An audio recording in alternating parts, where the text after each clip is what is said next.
Atal power, भरोसा प्रबल, निर्माण अटल।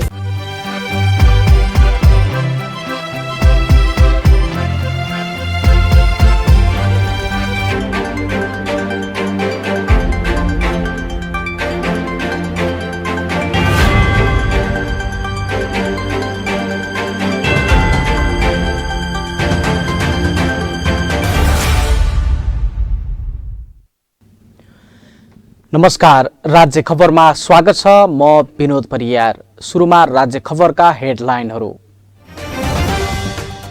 कोरोना महामारीको मौका छोपी नदीजन्य पदार्थको चरम दोहन, रूपन्देहीका ठूला नदीमा मापदण्ड विपरीत उत्खनन, सरकार रमिती बन्यो।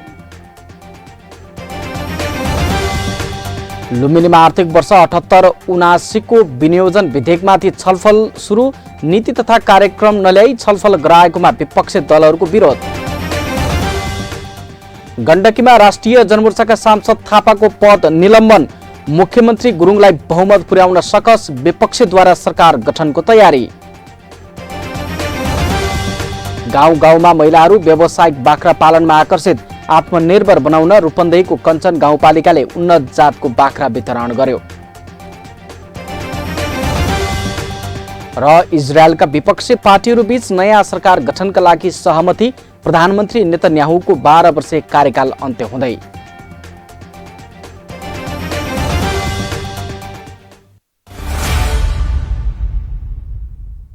नेपाल गुणस्तर चिन्ह प्राप्त अटल पावर, ओपीसी तथा पीपीसी सिमेन्ट। मूल्यमा होइन, गुणस्तरमा विश्वास गर्नुहोस्। सस्तो सिमेन्टको प्रयोग गरेर आफ्नो निर्माणलाई कमजोर नबनाउनुहोस्। अटल पावर, ओपीसी अनि पीपीसी सिमेन्ट, जसको विश्वसनीयता छ अमूल्य। अटल पावर, भरोसा प्रबल, निर्माण अटल।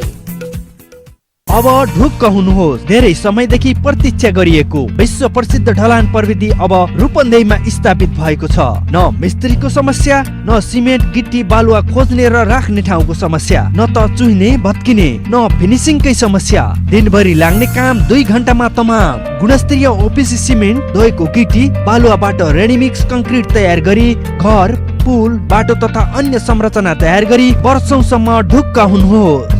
लुम्बिनी आरएमसी रेडीमिक्सबाट कङ्क्रिट ल्याएर घर ढलान गरे, जिन्दगी भरिको लागि ढुक्क भए। तपाईँ ढुक्क हुनुहोस्। गुणस्तर लुम्बिनी आरएमसीले दिन्छ। लुम्बिनी रेडीमिक्स कङ्क्रिट प्रणाली, तिलोत्तमा 12, मङ्गलापुर, रूपन्देही। फोन 071 562 391, मोबाइल 98 570 35 966 र 98 026 52 956। लुम्बिनी रेडीमिक्स कङ्क्रिट प्रणाली।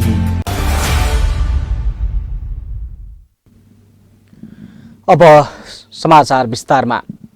कोरोना महामारीको मौका छोपी नदीजन्य पदार्थको चरम दोहन भइरहेको छ। सरकारले नदीजन्य पदार्थ उत्खननका लागि अनुमति दिएको भए पनि मापदण्ड विपरीत धमाधम उत्खनन हुँदा पनि सरकार भनी रमिते बनेको छ। यस्तै भइरहेको छ रूपन्देही जिल्लामा पनि। रूपन्देहीको देवदहको घोडा खोला क्षेत्रमा अन्धाधुन्द नदीजन्य पदार्थको दोहन भइरहेको छ। देवदह नगरपालिकाले यो क्षेत्रको नदीजन्य पदार्थ ठेक्कामा दिए पनि अनुगमन निरीक्षण हुन नसक्दा नदी क्षेत्रमा मापदण्ड विपरीत उत्खननले बढुवा पाएको हो। यो हो रूपन्देहीको देवदहको घोडाहा खोला क्षेत्र। यहाँ जनप्रतिनिधिकै संलग्नतामा नदीजन्य पदार्थको चरम दोहन भइरहेको छ। तर स्थानीय सरकार र सम्बन्धित निकाय मौन छन्। प्राकृतिक सम्पदा नदीजन्य पदार्थको यसरी अन्धाधुन्द उत्खनन र ओसार पसार हुनुमा नगरपालिकाकै कमजोरी रहेको स्थानीयहरू बताउँछन्। नगरपालिकाले अहिले हामी यही स्थलगत अनुगमन गर्दा पनि नगरपालिकाका प्रतिनिधिहरू आएको देखिएको छैन र यस्ता अनुगमन बारम्बार गरिरहेका हुन्छन् र कहिले कसो मात्रै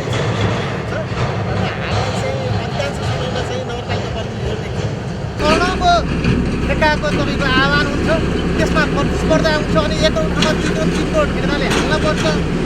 गर्दाखेरि त्यो आफ्नो पैसा लगानी र लगानी लगाइसकेपछि त्योभन्दा मुनाफा होस् भने जसले पनि कारण गर्छ। त्यसमा सबभन्दा ठुलो गल्ती चाहिँ नगरपालिकाकै छ। यसलाई के गर्नुपर्छ भने पहिला 8-10 वर्ष अगाडि पनि ठेक्काको श्रृङ्खला चल्थ्यो, तर असोजबाट ठेक्का सुरु हुन्थ्यो। त्यति बेला स्काबटहरू केही हाल्न पाइन्थेन। स्काबट के अरे ट्र्याक्टर आफैहरू जान्थे, गाउँ लोडर लिएर आउँथे। त्यस्तो खालको व्यवस्थापन हुन पर्यो। होइन भने यसलाई कसरी हुन्छ। अब यो बोल्नै बेकार छैन नबेलुका के बोल्ने।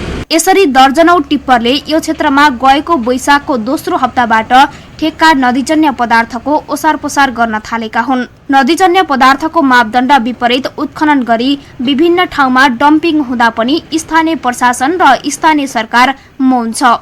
यसमा नगरका पदाधिकारी र ठेकेदारको सोझै बिलेमतो देखिन्छ। उता देवदह नगरपालिकाका इन्जिनियर रवि पाण्डे हाल यस क्षेत्रमा वैशाख र जेठमा गरी जेठ मसान्तसम्मका लागि 5 ठाउँमा नदीजन्य पदार्थको ठेक्का लागेको छ, तर कोभिडका कारण अनुगमन गर्न नसकिएकाले स्वीकार गर्छन्। अहिलेको यो परिस्थिति कोभिडले गर्दाखेरि म पनि मेरो घरमा पनि कोभिड भएर म 1 महिना बस्नु पर्यो। मलाई पनि लास्ट आवरमा कोभिड भएर म अस्तिबाट आएको छु। अब यो कोभिडले गर्दा कोही साथी चाहिँ घरमा बसेको अब त्यसै कारणले गर्दाखेरि अलिकति निरीक्षणमा चाहिँ अलिकति हाम्रो भाकै हो। स्थानीयका अनुसार खोलाको ठेक्का चलेको देवदहमा देवदह नगरपालिकाका जनप्रतिनिधिहरू आफै ठेकेदार पनि छन्। उनीहरूको आफ्नो निजी जेसीबी र टिप्परहरू पनि छन्। तिनले वन क्षेत्रबाट पनि अवैध उत्खनन गरिरहेका छन्। कतिपय स्थानीयको जग्गामा समेत थाहै नदी गिट्टी बालुवा मिस्कट थुपार्ने पनि गरेका छन्। उता जेठ 19 गते बुधबार नगर स्तरीय प्राकृतिक स्रोत अनुगमन समितिले गरेको अनुगमनको क्रममा देवदह नगरपालिकाले नदीजन्य पदार्थ निकासीलाई व्यवस्थित गर्न नसकेको स्थानीयहरूको गुनासो थियो। देवदह नगरपालिकाले ठेक्काको माध्यमबाट नदीजन्य पदार्थ निकासी गर्दा जथाभावी डम्पिङ गरेको र बस्ती बचाउनुको सट्टा बस्तीतिरै खोला बग्ने खतरा रहेको स्थानीयवासीहरूले गुनासो गरेका थिए। नदीजन्य पदार्थको डम्पिङका कारण गाउँका कतिपय ठाउँमा जलमग्न हुने खतरा बढेको देवदह 10 का स्थानीयहरूले बताएका थिए। टोलीमा मेयर हिराबहादुर केसी, उपमेयर विद्यालक्ष्मी गुरुङ, प्रशासकीय अधिकृत दिल्ली राज बेलवासे, वडा अध्यक्ष एम बहादुर स्नान समेत रहेका थिए। बुधबार टोलीले अनुगमन गरे पनि आज बिहिबार पनि करिब 4 दर्जन टिप्परले अन्धधुन्ध माल ओसारिरहेका छन्। न खोलामा नापजाँच छ, न नगरपालिकाकै जनप्रतिनिधि भेटिन्छन्। यो त एउटा उदाहरण मात्र हो। रूपन्देहीको तिनाउ र दानाम नदीमा पनि नदीजन्य पदार्थको अवैध रूपमा उत्खनन र ओसार पोसार भइरहेको छ। जनप्रतिनिधिकै मिलेमत्तोका कारण रूपन्देहीका नदी र खोला ठेकेदारका लागि राम्रै कमाई गर्ने ठाउँ बनेको छ। केहीका लागि मात्रै कमाई खाने साधन बनेका छन् यहाँका नदीनाला। यसरी नदीजन्य पदार्थको मनपरी दोहन भइरहँदा पनि स्थानीय सरकार, जिल्ला समन्वय समिति तथा प्रशासन देखेको नदेखे झैं गर्नु विडम्बना हो। राज्य खबरका लागि माधव पौडेलको रिपोर्ट। लुम्बिनीमा आर्थिक वर्ष 78-79 को विनियोजन विधेयकका सिद्धान्त र प्राथमिकताका बारेमा आज छलफल भएको छ। सरकारले संवैधानिक रूपमा 15 दिन अघि विनियोजन विधेयक ल्याउनु पर्ने भए पनि राष्ट्रिय राजनीतिको प्रभावका कारण 1 हप्ता ढिला गरी संसदमा विनियोजन विधेयकका प्राथमिकता र सिद्धान्तका बारेमा छलफल भएको हो। विपक्षी दलहरूले भने बहुमत नभएको सरकारले बहुमत पुष्टि गरेर मात्रै नीति तथा कार्यक्रम ल्याउनु पर्नेमा जोड दिएका छन्। यसका साथै बिना नीति तथा कार्यक्रम विधेयकमाथि छलफल गरेकोमा आपत्ति समेत विपक्षी दलहरूले लगाएका छन्। आर्थिक वर्ष 2078-79 को विनियोजन विधेयकका सिद्धान्त र प्राथमिकता बारे छलफलमा सहभागी सांसदहरूले सरकार अल्पमतमा भएकाले बहुमत पुष्टि गरेर मात्रै बजेट ल्याउन माग गरेका छन्। नेकपा माओवादी केन्द्रका प्रमुख सचेतक समेत रहेका सांसद तुल बहादुर घरतीले नीति तथा कार्यक्रम नल्याएर एकैचोटि छलफल गराएकोमा आपत्ति जनाउनुभयो। अहिले नीति तथा कार्यक्रम नआउँदा जुन वनमा बाघ करायो त्यही वनमा बाख्रा हरायो। भोलि बिहान कतै नीति बिनाको कार्यक्रम बिनाको बजेट आउने त होइन भन्ने आशंका सिर्जना गर्यो। माननीय अर्थमन्त्रीज्यूले यहीसँगै चिठी पनि पठाइदिनु भएको छ। मान्यहरूलाई धेरै माया गरेर लभ लेटरै लेख्नु भएको छ। सबै पढेर मान्यज्यूहरूले मन्त्रालयमा सुझाव पठाउनु होला। कस्तो राम्रो, यस्तो अर्थमन्त्री 3 वर्ष अगाडि हुनुपर्ने। नेपाली कांग्रेसका सांसद रमा अर्यालले विनियोजन विधेयक रामायण जस्तो भएको टिप्पणी गर्नुभयो। ल्याइएको दस्तावेजमा ठ्याक्कै बजेटमा त यति बराबर बजेट भनेर विनियोजन गर्छ, तर यसमा यति पर्सेन्टेज यतिमा यति भन्ने कुरा त समावेश पनि हुनु पर्थ्यो। त्यो पनि नभइकन एउटा महाभारत रामायणको को जस्तै शब्दजालले भरेको सबै शब्दजालले भरेको अत्यन्त मिठा शब्द, अत्यन्त सुन्दर शब्द, मनमोहक शब्द भरेर यो दस्तावेज ल्याइएको छ। यसले गरिब दुखी निमुखा जनताको समस्यालाई समाधान गर्दैन। विपक्षी दलका सांसदहरूले सरकारको वैधानिकतामा बारम्बार प्रश्न उठाए। सरकारले ल्याउने बजेटले जनताको भावनालाई सम्बोधन गर्नुपर्ने विपक्षी र सत्तापक्षका सांसदहरूको भनाइ थियो। अस्थायी फेरि खर्च गर्ने होइन, यसलाई स्थायी किसिमले नै लैजानुपर्छ भन्ने कुरा मैले जोड दिन चाहन्छु। गरिब निमुखा परिवार, अशक्त ज्येष्ठ नागरिक, दीर्घरोगी लगायतका व्यक्ति अति उच्च जोखिममा रहेको हुँदा उहाँहरूको स्वास्थ्य उपचार राज्य तहबाटै व्यवस्था गरिनुपर्छ। प्रदेश सभामा सत्तापक्षका सांसदहरूले भने सरकारको बचाउ गरेका थिए। विपक्षी सांसदहरू विनियोजन विधेयकमा खनिएपछि सत्तापक्षका सांसदले भने सरकारले राम्रो काम गरेको दाबी गरे। यो त हामीले बनाएको कार्यक्रम हो, हाम्रो पार्टीले ल्याएको यो योजना हो, समृद्ध प्रदेश सुखी जनता भन्ने यो कार्यक्रमलाई हामीले साकार पार्न चाहन्छौँ। हामी के सत्तापक्ष, के प्रतिपक्ष, के सामाजिक अभियन्ता, के जनप्रतिनिधि, के मन्त्री, के वडा सदस्य, यहाँ सबै हामी चाहिँ लाग्यौँ भने मात्रै यो हामी सामना गर्न सक्छौँ। विनियोजन विधेयकमाथि छलफलका क्रममा विपक्षी सांसदहरूले सरकारको वैधानिकता र नियतबारे प्रश्न उठाएपछि आर्थिक मामिला तथा योजना मन्त्री बैजनाथ चौधरीले आफूहरू बहुमतमा रहेकाले संसद छलेर कुनै पनि काम नगर्ने बताउनुभयो। कि हामी संसदबाट नै अगाडि बढ्न चाहन्छौँ, संसदबाट नै बजेट लिएर जान चाहन्छौँ, बजेट पारित गर्न चाहन्छौँ अथवा बजेटको प्रक्रिया यहीँबाट नै अगाडि बढाउन चाहन्छौँ भन्ने कुराको म स्वागत गर्न चाहन्छु। र सरकार कुनै पनि मानेमा अध्यादेशको माध्यमबाट अथवा भनौँ न यसो दायाँ बायाँ गरेर अनि त्यस पछाडि संसद चलेर यो सरकार चलाउन चाहँदैन। यसकारणले चाहँदैन कि हामी बहुमतमा छौँ र बहुमतको सरकार कहिले पनि लुकाछिपी र भनौँ न इधर उधरका काम गर्दैन। ऊ सिधा सिधा कानुनी हिसाबको प्रक्रियाको हिसाबले नै अगाडि बढ्छ। लुम्बिनीमा विनियोजन विधेयकमाथि छलफल त भएको छ, तर बारम्बार विपक्षी सरकार विरुद्ध खनिने क्रम भने जारी छ। अर्को बैठक आगामी 25 गते दिउँसो 3 बजे बस्ने प्रदेश सभा सचिवालयले जनाएको छ। राज्य खबरका लागि विमलपुरी, बुटवल। गाउँ गाउँमा फेरि कृषिमा लहर आएको छ। मानिसहरू परम्परागत खेतीलाई छोडेर व्यावसायिक कृषिमा आकर्षित हुन थालेका छन्। कुनै बेला निर्वाहमुखी कृषि गर्नेहरू अहिले व्यावसायिक रूपमा कृषि पेसा अँगाल्न थालेका छन्। यस्ता कृषि पेसालाई चाक्लाबन्दी कार्यक्रमले झनै प्रोत्साहन दिएको छ। गुल्मीको छत्रकोट गाउँपालिका वडा नम्बर 4 दिघाममा पनि बाँझो जग्गालाई व्यवस्थापन गर्नका लागि चक्लाबन्दी कार्यक्रम शुभारम्भ गरिएको छ। एक थुकी सुकी 100 थुकी नदी भने झै छत्रकोट गाउँपालिका वडा नम्बर 4 दिगाम गुल्मीमा धेरैको प्रयासबाट नयाँ कार्यको सुरुवात भएको हो।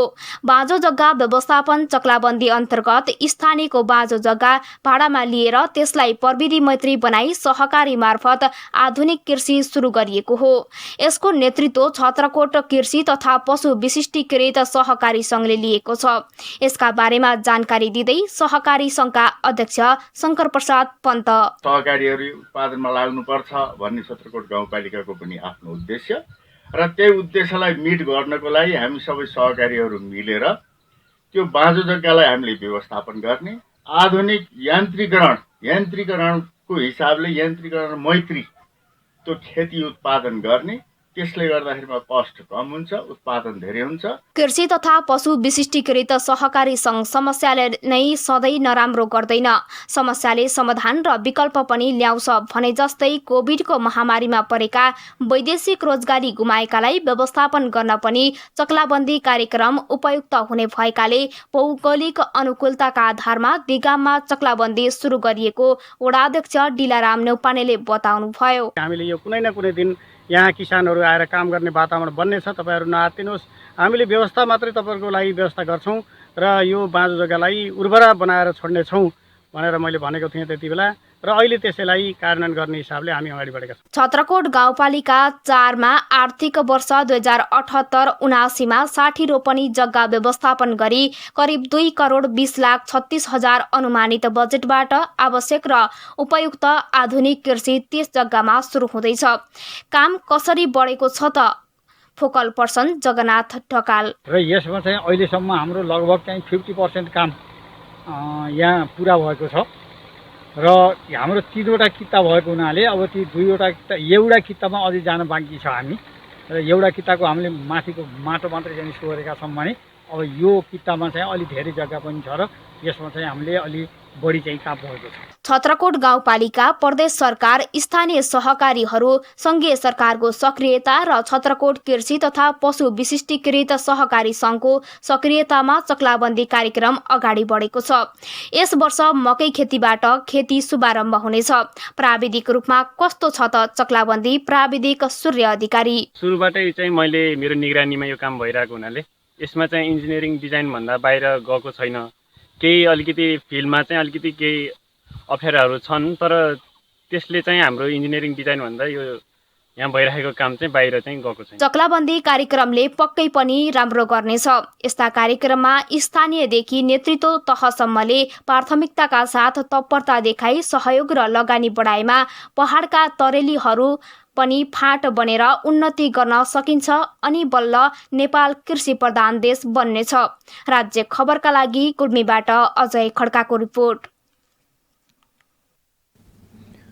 तपाईँ अहिले राज्य खबर हेर्दै हुनुहुन्छ। पालो भएको छ विश्रामको। विश्रामपछि हामीसँग रहनेछन् गण्डकीमा राष्ट्रिय जनमोर्चाका सांसद थापाको पद निलम्बन, मुख्यमन्त्री गुरुङलाई बहुमत पुर्याउन सकस विपक्षद्वारा सरकार गठनको तयारी। गाउँ गाउँमा महिलाहरू व्यावसायिक बाख्रा पालनमा आकर्षित, आत्मनिर्भर बनाउन रूपन्देहीको कञ्चन गाउँपालिकाले उन्नत जातको बाख्रा वितरण गर्यो। र इजरायलका विपक्षी पार्टीहरू बीच नयाँ सरकार गठनका लागि सहमति, प्रधानमन्त्री नेतन्याहुको 12 वर्षीय कार्यकाल अन्त्य हुँदै।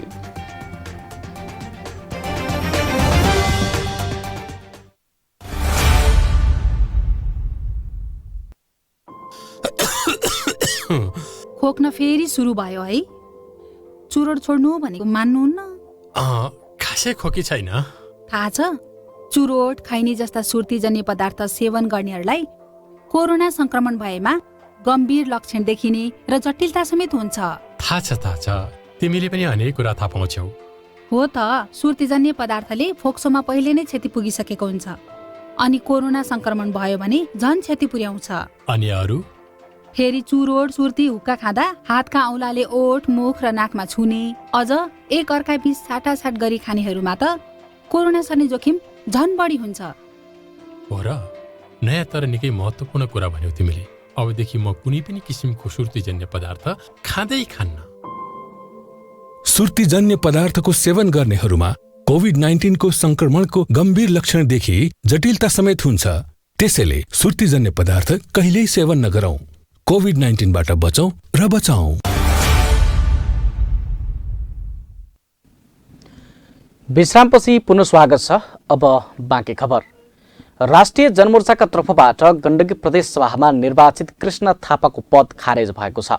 थापालाई सांसदबाट हटाउन जनमोर्चाले प्रदेश सभा सचिवालयमा पत्र दर्ता गराएको थियो।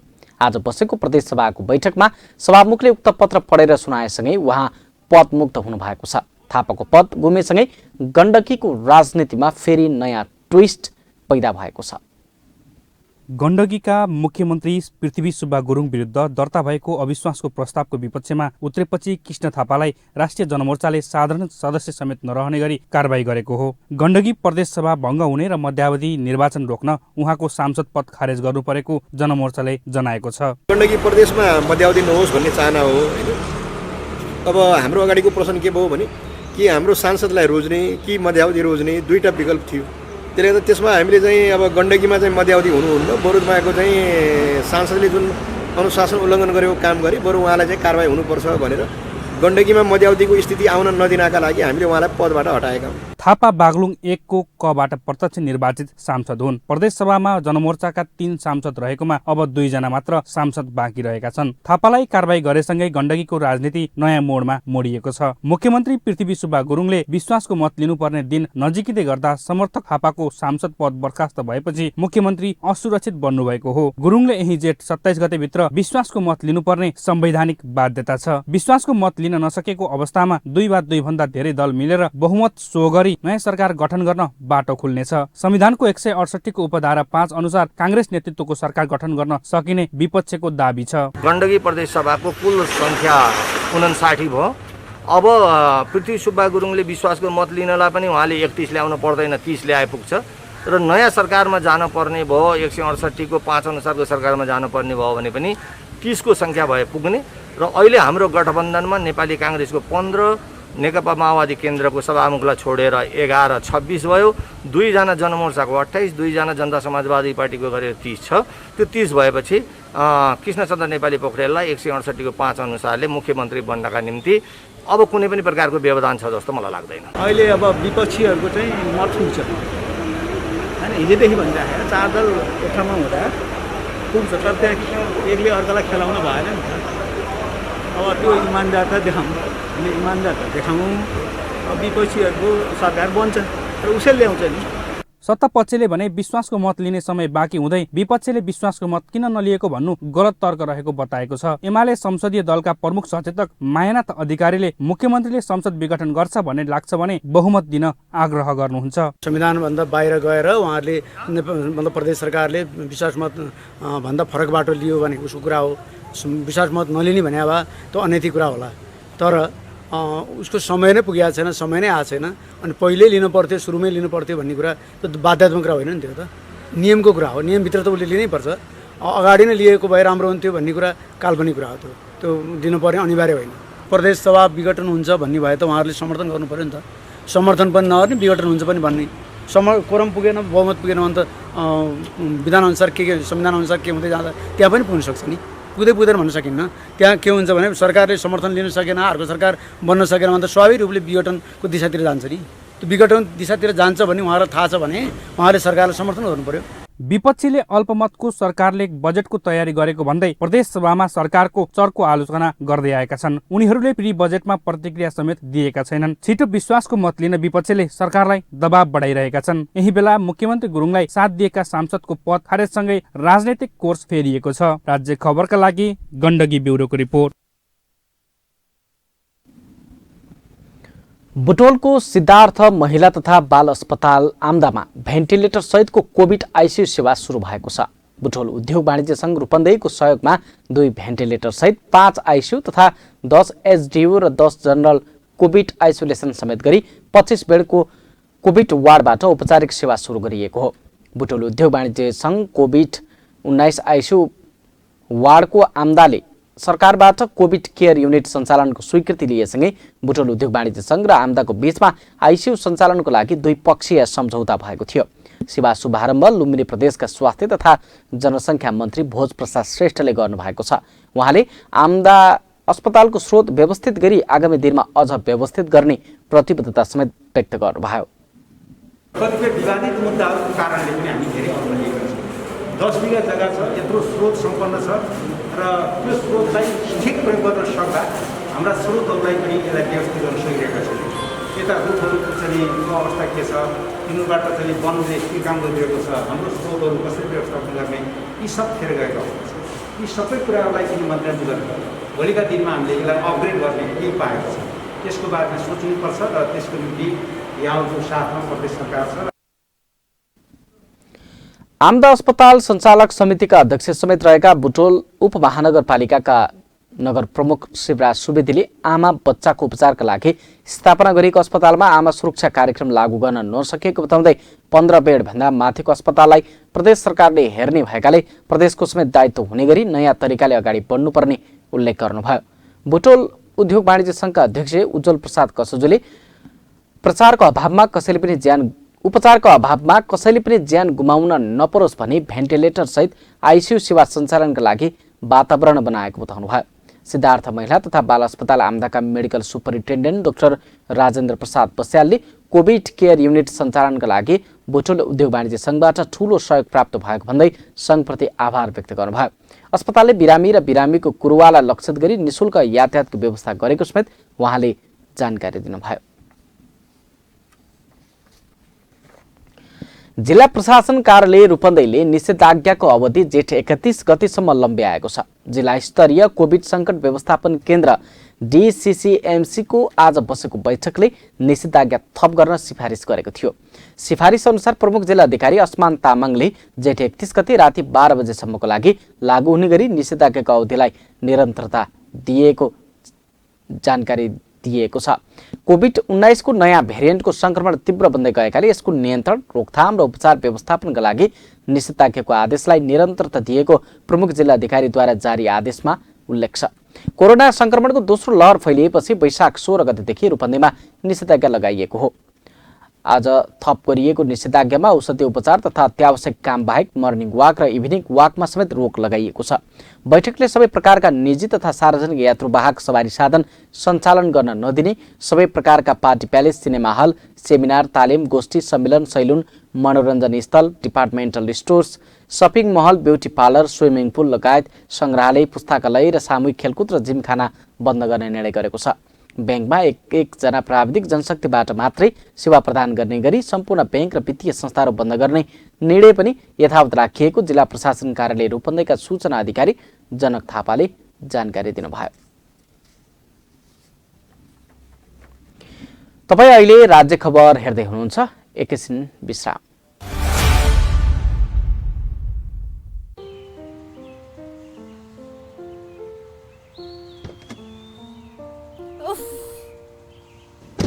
तिमीले फेरि चुरोट खान थालेको?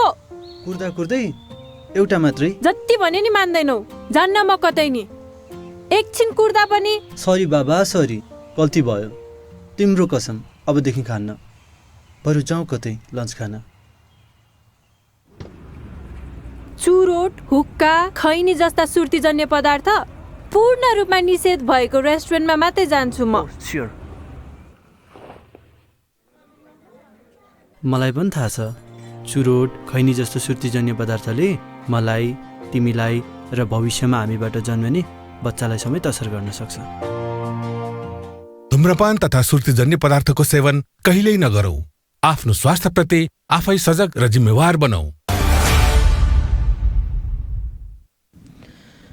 विश्रामपछि पुनः स्वागत छ राज्य खबरमा। बाँकी खबर अघि हेडलाइन पुनः एकपटक। कोरोना महामारीको मौका छोपी नदीजन्य पदार्थको चरम दोहन, रूपन्देहीका ठूला नदीमा मापदण्ड विपरीत उत्खनन, सरकार रमिति बन्यो। लुम्बिनीमा आर्थिक वर्ष 78-79 को विनियोजन विधेयकमाथि छलफल, नीति तथा कार्यक्रम नल्याई छलफल गरिएकोमा विपक्षी दलहरूको विरोध। गण्डकीमा राष्ट्रिय जनमोर्चाका सांसद थापाको पद निलम्बन, मुख्यमन्त्री गुरुङलाई बहुमत पुर्याउन सकस, विपक्षद्वारा सरकार गठनको तयारी। गाउँ गाउँमा महिलाहरू व्यावसायिक बाख्रा पालनमा आकर्षित, आत्मनिर्भर बनाउन रूपन्देहीको कञ्चन गाउँपालिकाले उन्नत जातको बाख्रा वितरण गर्यो। र इजरायलका विपक्षी पार्टीहरूबीच नयाँ सरकार गठनका लागि सहमति, प्रधानमन्त्री नेतन्याहुको 12 वर्षे कार्यकाल अन्त्य हुँदै।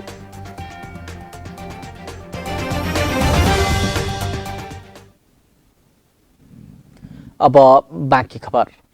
महिलाहरूको आय आर्जन र जीविकोपार्जनका लागि टेवा पुर्याउने उद्देश्यले रूपन्देहीको कञ्चन गाउँपालिकामा महिलाहरूलाई व्यावसायिक बाख्रा पालनका लागि उन्नत जातका बोयर बाख्रा वितरण गरिएको छ। कञ्चन महिला उद्यमी कृषि सहकारी संस्था लिमिटेड कञ्चन 5 रूपन्देहीले उनीहरूलाई व्यावसायिक कृषितर्फ आकर्षण गर्न र उत्पादनमा जोड्नका लागि बाख्रा सहयोग गरेको जनाएको छ। गाउँपालिकाको 70% अनुदान कञ्चनका 50 जना विपन्न महिलाहरूको लागि दुईवटा माउ बाख्रा र प्रत्येक 10 जनाको महिला कृषक समूहलाई एउटा उन्नत जातको बोयर बोका वितरण गरिएको छ। कञ्चन महिला उद्यमी कृषि सहकारी संस्थाका अध्यक्ष हिमा बेलबासीले गाउँपालिकाको 15 लाख रुपियाँ अनुदान सहयोग र सहकारी संस्थाको 6,43,000 रुपियाँ साझेदारी गरी 21,43,000 रुपियाँको लागतमा कञ्चनका वडा नम्बर 3, 4 र 5 का महिलाहरूलाई उक्त बाख्रा वितरण गरिएको हो। वितरित बाख्राहरूको बिमा, खोर सुधार, घाँस व्यवस्थापन, तालिम र अध्ययन भ्रमणमा समेत किसानहरूलाई सहयोग गरिने अध्यक्ष बेलबासीले बताउनुभयो। कञ्चन गाउँपालिकाका अध्यक्ष गोकर्ण बहादुर छेत्रीले महिलाहरूलाई आत्मनिर्भर बनाउन एकपटक अनुदान वा सहयोग दिएर नहुने भएकाले त्यसको नियमित निगरानी र अनुगमन गरिने बताउनुभयो।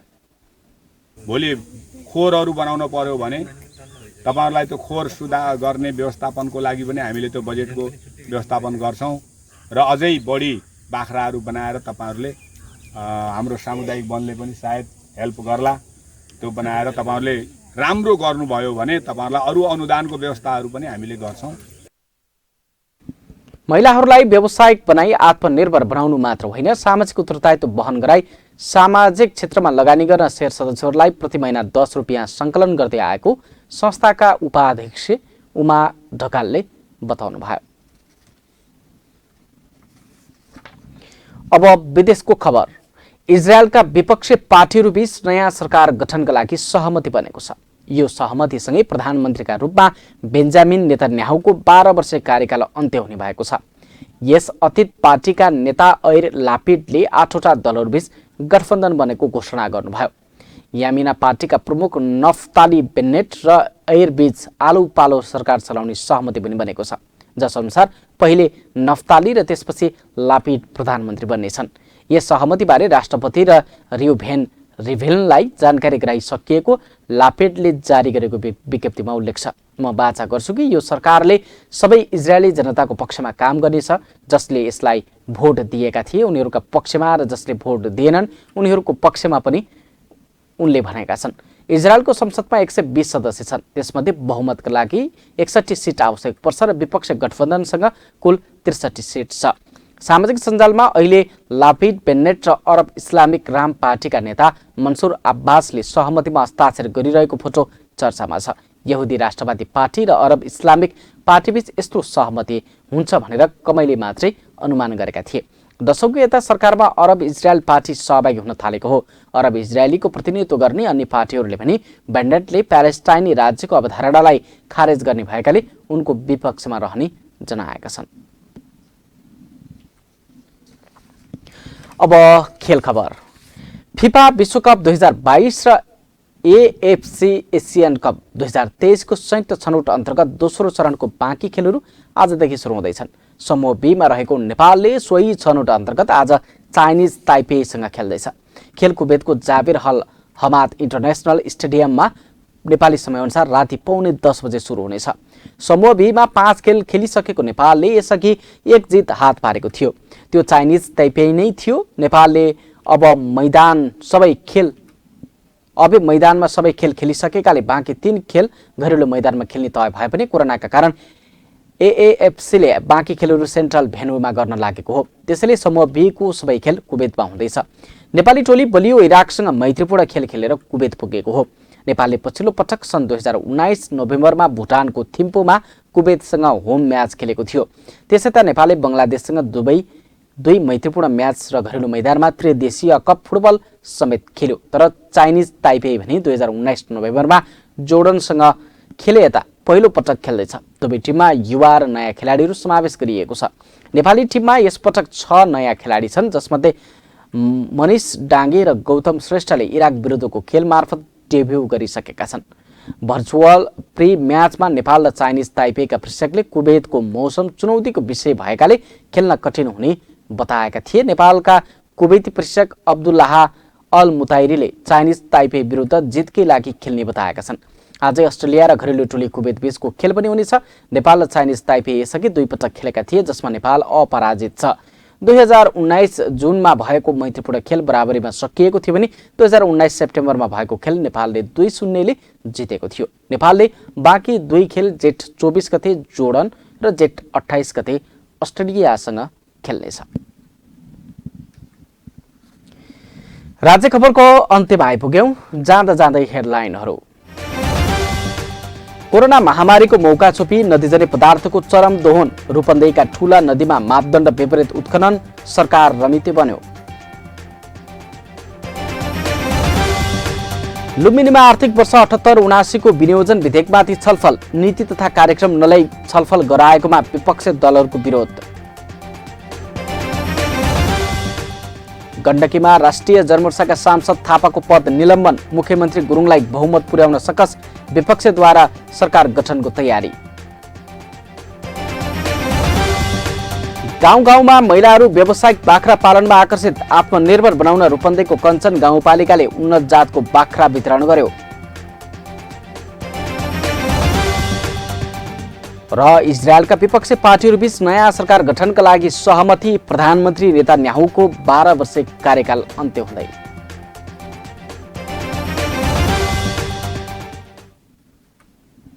हवस् त राज्य खबर अहिलेलाई यही सकिन्छ। अर्को खबर बुलेटिनमा उपस्थित हुनेछौँ। सूचना, समाचार र मनोरञ्जनका लागि हेर्दै गर्नुहोला राज्य टेलिभिजन। नमस्कार।